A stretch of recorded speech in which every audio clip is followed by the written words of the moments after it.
വിശുദ്ധ മത്തായി ശ്ലീഹായുടെ സുവിശേഷം 21-ാം അധ്യായം 28 മുതലുള്ള വാക്യങ്ങളാണ്. ഇവിടെ ഒരു പിതാവ് തൻ്റെ മക്കളോട് പറയുകയാണ്, മക്കളെ ഇന്ന് തോട്ടത്തിൽ പോകണം. ആദ്യത്തവനോട് പറഞ്ഞു, അവൻ പറഞ്ഞു ഞാൻ പോകാമെന്ന് പറഞ്ഞു. ആദ്യത്തിനോട് പറഞ്ഞു ഞാൻ പോകത്തില്ല എന്ന് പറഞ്ഞു, പക്ഷെ അവൻ പോയി. രണ്ടാമത്തവനോട് പോകാമെന്ന് പറഞ്ഞു, അവൻ പോയില്ല. ഇതാണ് ഇന്നത്തെ തീമായി പറയുന്നത്. പലപ്പോഴും ആധുനിക സമൂഹത്തിൻ്റെ ഒരു പരിച്ഛേദം ഈ വേദഭായന ഭാഗത്ത് നാം കാണുന്നുണ്ട്. പ്രത്യേകിച്ച് ഇന്നെൻ്റെ ജീവിത സാഹചര്യം നാം ഒന്ന് വിലയിരുത്തേണ്ടത് ആവശ്യമാണ്. മറ്റൊന്നുമല്ല, നമ്മളൊക്കെ ഞാൻ ഒരു കുട്ടനാട്ടുകാരനാണ്, വെള്ളത്തിൻ്റെ നടുവിലാണ് ജീവിക്കുന്നത്. 2018 ഞങ്ങളിവിടെ വെള്ളം വന്നാലൊക്കെ ഞങ്ങൾ പറയും ഒരു കുഴപ്പമില്ല, ഞങ്ങൾ അതിനേക്ക് അതിജീവിക്കും, ഞങ്ങൾ അത്രയും കഴിവുള്ളവരാണ്. പക്ഷെ 2018 വെള്ളപ്പൊക്കം വന്നു കഴിഞ്ഞപ്പോൾ ആരെവിടെ എങ്ങനെ എന്നുള്ളതിനെക്കുറിച്ച് യാതൊരു അറിവും ഉണ്ടായിരുന്നില്ല. നമ്മളൊക്കെ പറയുകയാണ്, ശാസ്ത്ര സാങ്കേതിക രംഗത്തൊക്കെയും നമ്മളൊക്കെ ഒത്തിരി വികാസം പ്രാപിച്ചു, ഒരു കുഴപ്പവുമില്ല, എന്ത് രോഗങ്ങൾ വന്നാലും അതിനെയൊക്കെ അതിജീവിക്കുവാനുള്ളൊരു ശക്തി ഞങ്ങൾക്കിന്നുണ്ട് എന്ന് പറയുന്നു. പക്ഷെ ഒരു കോവിഡ് കാലം വന്നപ്പോൾ നാം നമ്മുടെ പരിമിതികൾ മനസ്സിലാക്കി. കഴിഞ്ഞ കുറേ ദിവസങ്ങളായി നമ്മുടെ കേരള ദേശം വളരെയധികമായ ദുഃഖത്തിലൂടെ കടന്നു പോവുകയാണ്.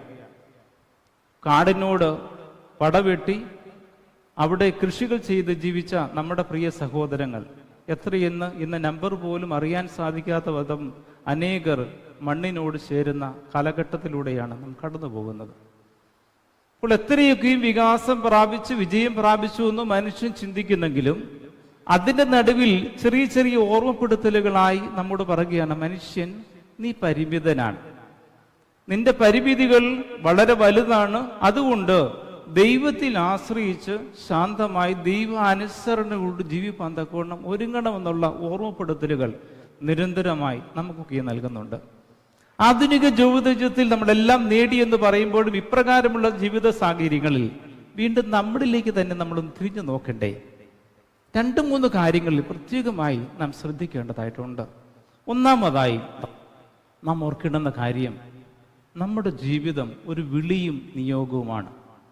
ഒരു മെത്രാപ്പോലിത്തയായിട്ടോ ഒരു വൈദികനായിട്ടോ ഒരു മാതാവായിട്ടോ ഒരു പിതാവായിട്ടോ ഒരു സഹോദരനായിട്ടോ സഹോദരിയായിട്ടോ എന്ത് നിയോഗമായിക്കൊള്ളട്ടെ, അവയൊക്കെയും ഒരു നിയോഗമാണെന്നുള്ളൊരു ബോധ്യം നമ്മെ ഭരിക്കണം.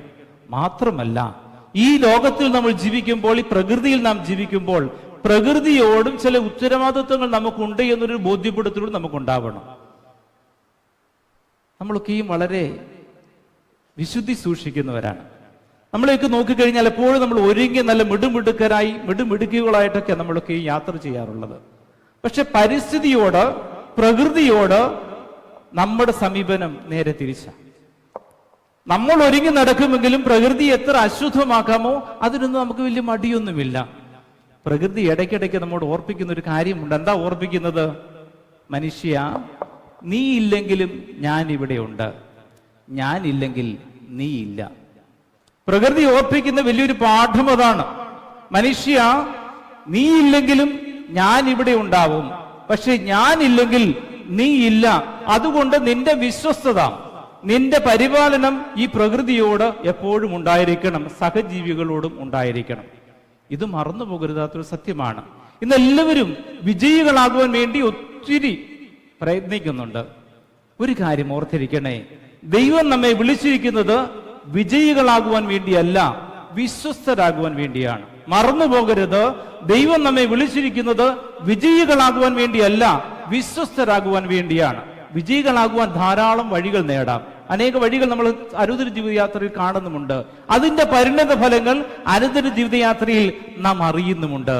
അതുകൊണ്ട് ഒരു കാര്യം ഓർത്തിരിക്കേണ്ടുന്നത്, പ്രകൃതിയോടും മനുഷ്യരോടും ദൈവത്തോടും വിശ്വസ്തയോടെ ജീവിപ്പാൻ തക്കവണ്ണം ഒന്നാമതായി ഒരുക്കണം. കാരണം എന്റെയും നിങ്ങളുടെയും ജീവിതം ഒരു നിയോഗമാണ്, ഒരു വിളിയാണ്. വിശ്വസ്തയോടെ ജീവിച്ച് ഒരു നാളിൽ ഈ മണ്ണിൽ നിന്ന് യാത്രയാകേണ്ടവരാണെന്നൊരു ബോധ്യം നമ്മെ ഭരിക്കട്ടെ.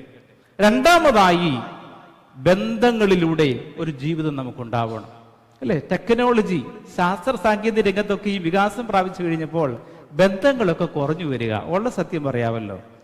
ബന്ധങ്ങളിൽ വളരെയധികമായ അകൽച്ചകൾ വന്നുകൊണ്ടിരിക്കുന്ന ഒരു കാലഘട്ടമാണ്. പണ്ട് കൂട്ടുകുടുംബ വ്യവസ്ഥകളൊക്കെ ഉണ്ടായിരുന്നു. അതിനുശേഷം അണുകുടുംബങ്ങൾ, ന്യൂക്ലിയർ ഫാമിലിയിലേക്ക് നമ്മൾ മാറ്റപ്പെട്ടു, ഫ്ലാറ്റിലേക്കൊക്കെ മാറ്റപ്പെട്ടു. അങ്ങനെ മാതാവും പിതാവും ഒരു മകനോ അല്ല ഒരു മകളോ രണ്ട് മക്കളോ ഒക്കെ ആയിട്ട് ഒരു കുടുംബ ജീവിതത്തിലൂടെ കടന്നു വന്നു. പക്ഷെ ഇന്ന് ഒരു വീട്ടിൽ 4 മുറികൾ ഉണ്ടെങ്കിൽ അപ്പൻ ഒരു സ്ഥലത്തിരുന്ന് ഫോണിലായിരിക്കും, അമ്മ ഒരു സ്ഥലത്തിരുന്ന് മറ്റൊരു ഫോണിലായിരിക്കും, മക്കൾ രണ്ടുപേരും അവരുടെ മുറിയിലിരുന്ന് അവരുടെ ഫോണുകൾ ഉപയോഗിക്കുന്ന ഒരു നൂതന സാങ്കേതിക വിദ്യ ബന്ധങ്ങളില്ലാത്തൊരു ലോക ജീവിത കാലഘട്ടങ്ങളിലേക്ക് കടന്നു വരുന്നു. ഒരു സത്യം നിങ്ങൾക്ക് അറിയാമോ? വിദേശങ്ങൾക്ക് പാശ്ചാത്യ രാജ്യത്തൊക്കെ ഉണ്ടായിരുന്നു. പക്ഷെ ഇന്ന് കൗൺസിലിങ്ങിന് പോകുന്ന ആളുകളുടെ സംഖ്യ വളരെ വലുതാണ്. നമ്മളൊന്നും അറിയുന്നില്ലെന്നുള്ളേ ഉള്ളൂ. കൗൺസിലിങ്ങിന് പോകുന്ന കാരണം ആരെങ്കിലും ഞങ്ങളുടെ പ്രശ്നങ്ങളൊന്ന് കേൾക്കുവാൻ വേണ്ടി ആരെങ്കിലും ഉണ്ടാകണമെന്ന് ആഗ്രഹിച്ച് കൗൺസിലിങ്ങിന് പോകുന്ന അനേകരുള്ളൊരു സമൂഹത്തിലാണ് നമ്മൾ ജീവിക്കുന്നത്. കാരണം കുടുംബത്തിൽ സംസാരമില്ല, കുടുംബത്തിൽ പ്രാർത്ഥനയില്ല എന്നുള്ളത് കുറെ കാലം കൊണ്ട് നഷ്ടമാകുന്നൊരു യാഥാർത്ഥ്യമാണ്.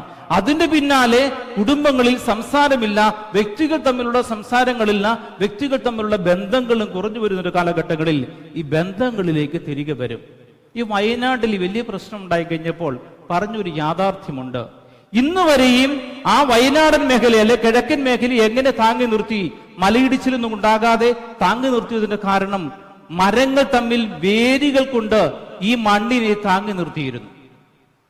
മനുഷ്യൻ വലിയ മന്ദിരങ്ങളൊക്കെ പണിതു, വലിയ വീടുകളൊക്കെ പണിതു. നേരത്തെ കൊച്ചു കുടിലുകളൊക്കെ ഉണ്ടായിരുന്നുള്ളൂ. ഇന്ന് വലിയ മണിമന്ദിരങ്ങൾക്ക് പണിതു. അതിന് കിഴക്കൻ മേഖലകളിൽ പോയി ഉള്ള മരങ്ങളെല്ലാം വെട്ടിയെടുത്തുകൊണ്ട് വന്ന് വലിയ മണിമാടുകൾ പണിതു, ഫർണിച്ചറുകളെല്ലാം പണിതു കൂട്ടി. പക്ഷെ ഒരു കാര്യം സംഭവിച്ചു. എന്താ? ഈ മണ്ണിനെ താങ്ങി നിർത്തിയിരുന്നത് ഈ മരങ്ങളായിരുന്നു, അതിന്റെ വേരുകളായിരുന്നു. ആ വേരുകളെ മുറിച്ചു കഴിഞ്ഞപ്പോൾ മണ്ണിടിച്ച് തകർന്നു വന്ന് ഒലിച്ചിലായി വന്ന് മനുഷ്യ ജീവിതത്തെ അപകടകരമാക്കി തീർക്കുന്ന ഒരു കാലഘട്ടം. ഇത് മനുഷ്യന്റെയും പ്രകൃതിയുടെ മാത്രമല്ല, മനുഷ്യ ജീവിതത്തിലും ഇത് തന്നെയാണ്. കുടുംബ ജീവിതങ്ങളിലേക്ക് എന്ന് കണ്ണുപിടിച്ചു കഴിഞ്ഞാൽ ഈ യാഥാർത്ഥ്യം നമുക്ക് മനസ്സിലാക്കാത്ത കൊണ്ട് സാധിക്കും. എന്ത് ബന്ധങ്ങളില്ലാത്ത ജീവിതം തകർന്നുകൊണ്ടിരിക്കുന്ന ഒരു കാലഘട്ടത്തിൽ നമ്മൾ ജീവിക്കുകയാണ്. ബന്ധങ്ങൾ കുറഞ്ഞു പോകുമ്പോൾ കുടുംബ ജീവിതം തകർന്നു പോകും. കുടുംബ ബന്ധങ്ങളില്ല എങ്കിൽ കുടുംബമായ അനുഗ്രഹകരമായ ഒരു ജീവിതം, സമാധാനപൂർണമായ ഒരു ജീവിതം സാധിക്കാതെ വരുന്നൊരു യാഥാർത്ഥ്യം ഉണ്ടാവും. ലോകത്തിലേക്ക് നോക്കിയാൽ മതി, നമ്മുടെ കുടുംബങ്ങളിലേക്കും സമൂഹത്തിലേക്കും നോക്കിയാൽ മതി.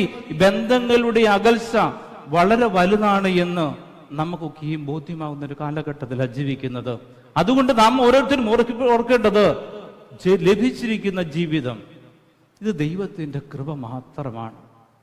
ഞാനും നിങ്ങളും കേവലം മാനുഷികമായ പരിമിതികളുള്ളവരാണ്. ദൈവം തന്നിരിക്കുന്ന കൃപകൾ മാത്രമാണ് നമ്മുടെ ജീവിതം. ഓരോ പ്രഭാതവും ദൈവം നന്മകൾ ചെയ്ത് നല്ലവരായി ജീവിപ്പാൻ തക്കോണം നൽകുന്ന കൃപകളാണെന്ന് ഓർത്തുകൊള്ളണം. ഓരോ ദിനവും ഓരോ ശ്വാസവും ലഭിച്ചിരിക്കുന്ന കൃപകളും പദവികളും അനുഗ്രഹങ്ങളും സമ്പത്തും സ്ഥാനമാനങ്ങളും ആരോഗ്യവും ഒക്കെയും ദൈവത്തിന്റെ കൃപ മാത്രമാണ്. അവിടെ ഒരിക്കലും നമ്മൾ അഹങ്കരിക്കാൻ പാടുള്ളതല്ല. ദൈവത്തിന്റെ കൃപ മാത്രമാണ്. എന്തായിരിക്കുന്നുവോ അത് ദൈവകൃപയാണെന്നൊരു ബോധ്യത്തോടുകൂടി ദൈവത്തിൽ സമർപ്പിതമായി ജീവിക്കാൻ, വിനയത്തോടും വിശ്വസ്തയോടും വിശുദ്ധിയോടും കൂടി ജീവിപ്പാൻ തക്കോണം സാധിക്കുമ്പോൾ അവിടെ അനുഗ്രഹകരമായ ജീവിതം നയിക്കാൻ തക്കോണം സാധിക്കും. അഹങ്കാരത്തോടെ തലയുയർത്തുന്ന ഒരു സമൂഹമായി മാറ്റപ്പെടാൻ ഒരിക്കലും ഇടവരാതെ, എന്റെ തമ്പുരാനെ ഞാൻ എന്തായിരിക്കുന്നുവോ അത് ദൈവകൃപയാൽ മാത്രമാണ് പൂർണ്ണമായ ബോധ്യത്തോടെ ജീവിപ്പാൻ തക്കോണം സാധിക്കട്ടെ. ഒരു സെയിന്റ് എപ്പോഴും പ്രാർത്ഥിക്കുമായിരുന്നു. വിശുദ്ധം പ്രാർത്ഥിക്കുന്ന പ്രാർത്ഥന ഇതാണ്: I am nothing, I have nothing, I can do nothing, I am what I am by the grace of God. ഞാൻ ഒന്നുമല്ല, എനിക്ക് ഒന്നിനും കഴിയുകയില്ല, ഒരൊന്നും പ്രാപ്തിയില്ല, ഞാൻ എന്തായിരിക്കുന്നുവോ ദൈവകൃപയാൽ മാത്രമാണെന്ന് പറഞ്ഞുകൊണ്ട് പ്രാർത്ഥിച്ചിരുന്ന പിതാക്കന്മാരുടെ മക്കളാണ് നമ്മൾ ഓരോരുത്തരും. ആ ഒരു തലമുറ കാട്ടിത്തന്ന നല്ല പാഠങ്ങൾ മറന്നു പോകാതെ വിശ്വസ്തയോടും സൗമ്യതയോടുകൂടി ദൈവസ്ഥലിൽ തലകളെ വണക്കുവാൻ നമുക്ക് സാധിക്കണം. ഒരു വാക്യം കൊണ്ട് പറഞ്ഞുകൊണ്ട് മാത്രം അവസാനിപ്പിക്കട്ടെ. മാത്യൂസ് മാർ ബർണബാസ് തിരുമേനിയെ നമുക്കറിയാം. നമ്മുടെ ഭദ്രാസനത്തിന്റെ മുൻ മെത്രാപ്പോലിത്തയും കൂടിയായിരുന്നു. തിരുമേനിയുടെ ഓട്ടോബയോഗ്രഫി, ജീവചരിത്രം എഴുതിക്കൊണ്ടിരിക്കുമ്പോൾ തിരുമേനി പറഞ്ഞു, എല്ലാവരോടും ചോദിച്ചു, ഞാൻ എൻ്റെ ഓട്ടോബയോഗ്രഫിക്ക് എന്താ പേര് കൊടുക്കേണ്ടുന്നത്? അനേകരോട് ചോദിച്ചു. പേജുകൾ നിറച്ച് പേരുകൾ എഴുതി വെച്ചു. അനേകരോട് ഒത്തിരി പേരുകളൊക്കെ എഴുതി വെച്ചു. അതിനുശേഷം ഒരു ദിവസം രാത്രി ഞാൻ തിരുമേനിയുടെ കൂടെ ഉണ്ട്. തിരുമേനി വന്നിട്ട് പറയുകയാണ്, അച്ചോ ഞാൻ എൻ്റെ ജീവചരിത്രത്തിന്റെ ഒരു പേര് കൊടുത്തു. ഞാൻ ചോദിച്ചു, തിരുമേനി എന്താ പേര്? അതിൻ്റെ പേര് ദൈവകൃപ. ഈ ബർണബാസ് പത്രോച്ചൻ ആരാണ് അച്ചോ? ഒന്നുമല്ല. 37-ാമത്തെ വയസ്സിൽ ക്യാൻസർ ബാധിതനായി. അതിനുശേഷം അനേക രോഗങ്ങളിലൂടെ കടന്നുപോയൊരു പിതാവാണ് ഞാൻ. ഇന്ന് എന്തായിരിക്കുന്നുവോ ആ ദൈവകൃപയാൽ മാത്രമാണ്. അതുകൊണ്ട് വലിയ പേരുകളൊന്നും എനിക്ക് വേണ്ട. എന്റെ ജീവചരിത്രത്തിന് ദൈവകൃപ എന്നൊരു പേര് മാത്രം മതി എന്ന് പറഞ്ഞ ആ പിതാക്കന്മാരെയൊക്കെ ഓർത്തുകൊണ്ട് നമ്മുടെ ജീവിതയാത്രയിലും ഓരോ നിമിഷവും നമ്മുടെ വാക്കുകൾ, വായിൽ നിന്ന് വരുന്ന വാക്കുകൾ ദൈവകൃപ മാത്രമാണ്. ഞാനെന്നോ എന്റേതെന്നോ എന്റെ കഴിവെന്നോ എന്റെ പ്രാപ്തിയെന്നോ പറഞ്ഞു കഴിഞ്ഞാൽ തകർച്ചയുടെ തുടക്കമാണ് എന്ന് അവിടെ ഓർത്തുകൊണ്ടേ ജീവിക്കണം. അതുകൊണ്ട് ദൈവകൃപ മാത്രമാണ് നമ്മുടെ ജീവിതം. ദൈവസന്നിധിയിൽ പൂർണ്ണമായിട്ട് സമർപ്പിക്കാം. പിതാവാം ദൈവം നമ്മോട് പറയുന്ന കാര്യങ്ങളെ പിതാവേ ഞാൻ അനുസരിക്കും എന്ന് പറയുന്ന, അതനുസരിക്കുന്ന മക്കളായി അനുഗ്രഹിക്കപ്പെട്ടവരെ ജീവിപ്പാൻ എല്ലാവരെയും ദൈവം വരാൻ ഒരുക്കട്ടെ. പ്രകൃതി നൽകുന്ന, തലമുറകൾ നൽകുന്ന നല്ല പാഠങ്ങളെ ഉൾക്കൊണ്ടുകൊണ്ട് അനുഗ്രഹകരമായി ജീവിപ്പാൻ തമ്പുരാൻ എല്ലാവരും അനുഗ്രഹിക്കട്ടെ എന്ന് പ്രാർത്ഥനയോടുകൂടി ദൈവം തമ്പുരാൻ ഒരുക്കട്ടെ എന്ന് പ്രാർത്ഥനയോടെ എൻ്റെ വാക്കുകൾ നിർത്തുന്നു.